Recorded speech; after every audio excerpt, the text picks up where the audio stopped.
Olá, aqui é o Ronaldo Fernandes. Seja muito bem-vindo, seja muito bem-vinda a mais esse vídeo do canal Waytrack.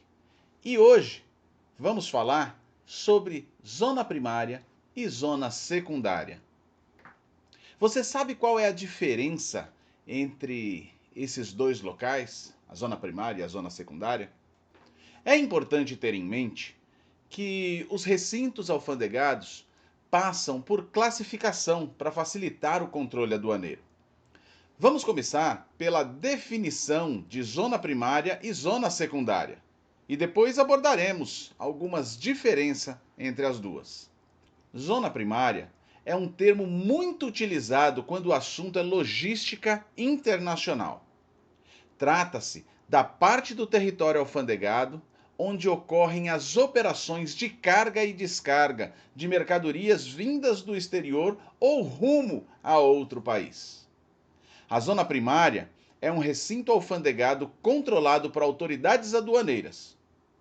Esta zona é o destino inicial de uma carga que acaba de chegar no território brasileiro e ainda precisa passar pelo processo de desembaraço. Ela pode ser encontrada nas seguintes áreas: área terrestre ou aquática, contínua ou descontinuada nos portos alfandegados, área terrestre nos aeroportos alfandegados, área terrestre que compreende os pontos de fronteira alfandegados. E quais são os tipos de zona primária? Podemos destacar o porto alfandegado, construído e equipado para atender às necessidades da navegação, movimentação e armazenagem de mercadorias. Concedido ou explorado pela União, cujo tráfego e operações portuárias estejam sob a jurisdição de uma autoridade portuária. Aeroporto alfandegado.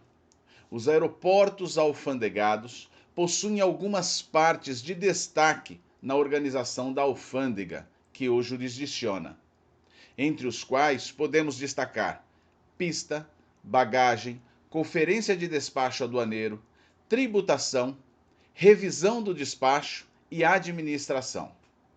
Pontos de fronteira. Os pontos de fronteira são locais alfandegados de fronteira localizados em cidades que fazem divisa com países vizinhos, por onde podem entrar no país pessoas, veículos e mercadorias. Ingressar no país por qualquer outra área que não seja zona primária significa contrabando ou descaminho, sujeito à perda do veículo e da mercadoria, e de processo penal contra a pessoa física autora dessa proeza. Após ser descarregada na zona primária, a carga pode ser levada para uma zona secundária, onde ficam os terminais alfandegados. Os terminais alfandegados são áreas destinadas ao recebimento de carga de importação ou exportação, controladas pela alfândega. A zona secundária dispõe de áreas para armazenagem, pátio de containers e local para realização dos serviços aduaneiros. O acesso de cargas a esse terminal é feito através de regime de trânsito aduaneiro. Para você entender melhor o porquê da criação da zona secundária e a diferença entre zona primária e zona secundária, eu vou destacar aqui o motivo da zona secundária ter sido criada. Num rápido resumo, podemos dizer que os terminais alfandegados de zona secundária tiveram início aproximadamente da década de 60. Naquela época, iniciou-se a adoção do entendimento de que porto e aeroporto deve ser local de passagem de mercadoria e não de armazenamento. A quantidade desses terminais cresceu de tal maneira que a estação aduaneira não deu conta da demanda. Não haviam fiscais em número suficiente para se deslocar até esses terminais, distantes um do outro e espalhados pela grande São Paulo. Foram então criados os DAPs, Depósitos Alfandegados Públicos, substituídos em 1989 pela sigla EAD, Estação Aduaneira do Interior.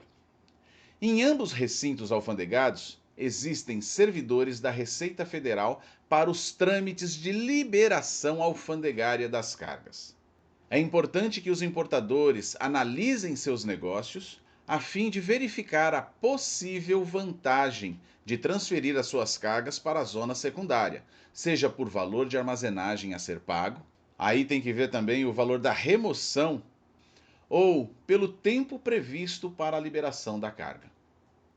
Espero que você tenha gostado desse vídeo, mas se ainda restou alguma dúvida sobre zona primária e zona secundária, deixe uma mensagem aí nos comentários que eu entrarei em contato com você. Te vejo no próximo vídeo. Até lá!